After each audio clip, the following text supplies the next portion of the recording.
ಏ ಭುವನ್,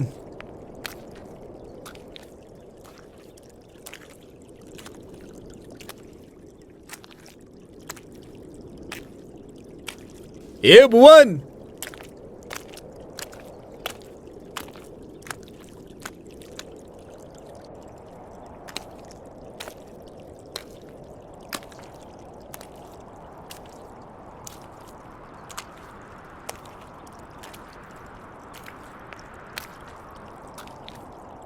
ಏ ಭುವನ್,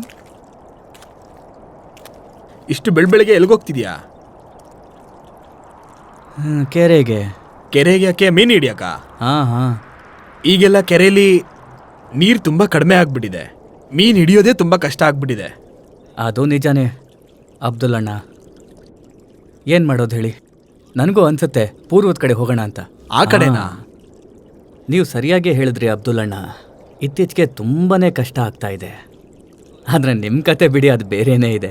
ನೀವು ಎಲ್ಲಿಗೆ ಬಂದು ನೀರು ಕೈ ಹಾಕಿದ್ರೂ ಮೀನುಗಳು ತಾವಾಗೇ ಬಂದು ಅಲ್ಲಿ ಬಲೆಗೆ ಬೀಳುತ್ತೆ. ನಿಮ್ಮ ಅದೃಷ್ಟ ಅಂತೂ ತುಂಬಾ ಚೆನ್ನಾಗಿದೆ ಬಿಡಿ. ನೀವು ನಿಮ್ಮ ಕೈಯಲ್ಲಿ ಮಣ್ಣನ್ನು ಹಿಡ್ಕೊಂಡ್ರೂ ಕೂಡ ಅದು ಚಿನ್ನ ಆಗಿಬಿಡುತ್ತೆ. ಆದರೆ ನನ್ನ ಕೈಯಲ್ಲಿ ಚಿನ್ನ ಹಿಡ್ಕೊಂಡ್ರೂ ಕೂಡ ಅದು ಮಣ್ಣಾಗಿಬಿಡುತ್ತೆ.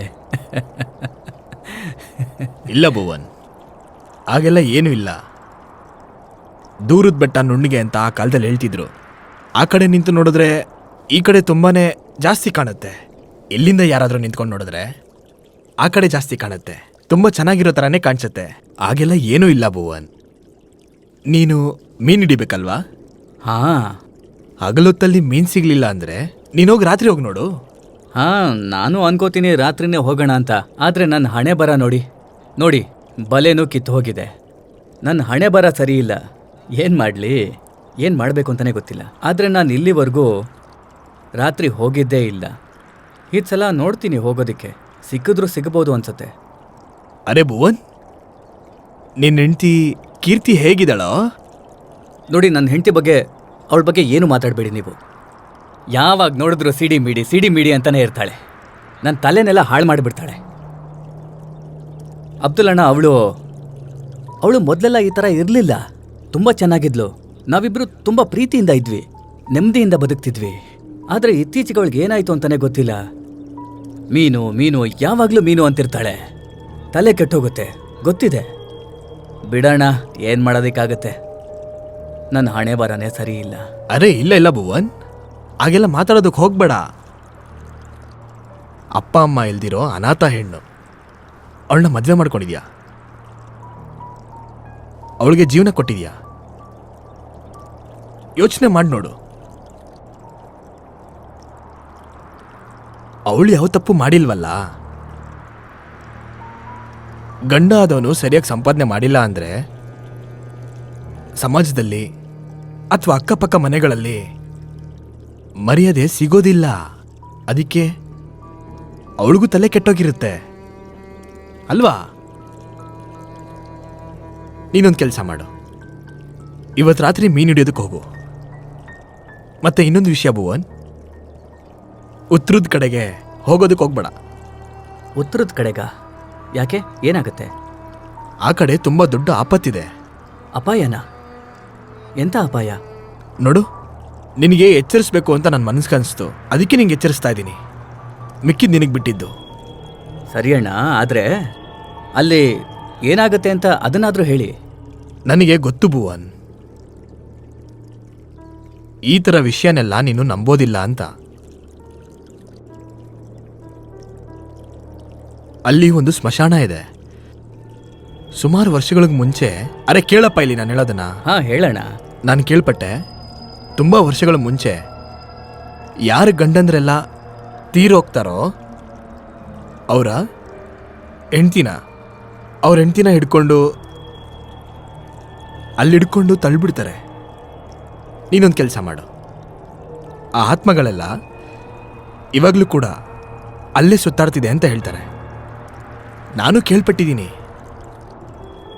ನೀನು ಇದನ್ನೆಲ್ಲ ನಂಬೋದಿಲ್ಲ ಅಂತ ನನಗೆ ತುಂಬ ಚೆನ್ನಾಗಿ ಗೊತ್ತು.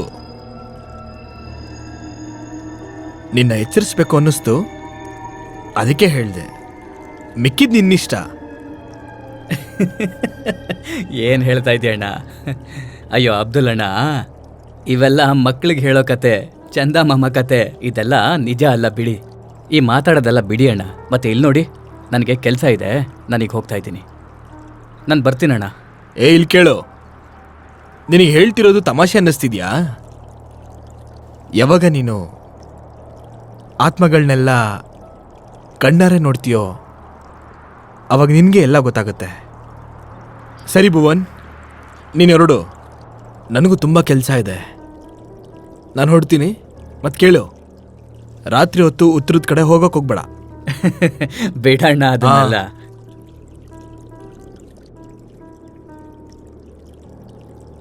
ನಾನು ಉತ್ತರದ ಕಡೆಗೆ ಹೋಗ್ತೀನಿ, ಅಲ್ಲಿ ಮೀನುಗಳು ಸಿಕ್ಕೇ ಸಿಗುತ್ತೆ.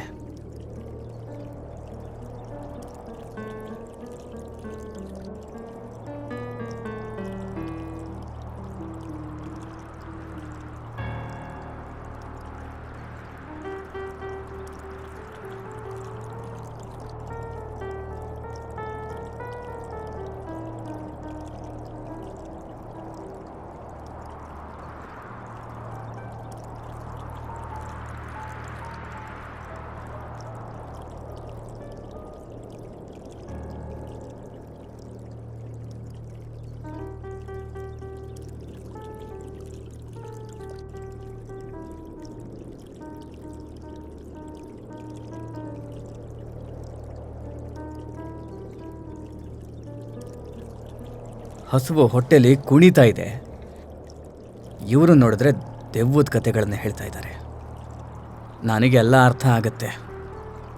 ಒಂದು ವೇಳೆ ನಾನು ಅಲ್ಲಿಗೆ ಹೋದರೆ ನನಗೆ ಜಾಸ್ತಿ ಮೀನು ಸಿಗುತ್ತೆ, ಮತ್ತು ಇವ್ರಿಗೆ ಕಮ್ಮಿ ಆಗಿಬಿಡುತ್ತೆ. ಹಾಂ ಹಾಂ, ಚೆನ್ನಾಗಿ ಅರ್ಥ ಆಯಿತು ನನಗೆ. ನಾನು ಹೋಗ್ತೀನಿ ಅಲ್ಲಿಗೆ. ನಾನು ಹೋಗ್ತೀನಿ.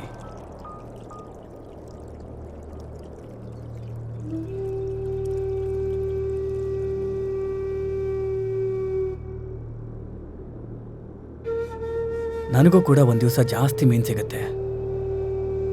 ನಾನು ಇವ್ರುಗಳ ಥರ ಜಾಸ್ತಿ ಮೀನು ಹಿಡಿತೀನಿ.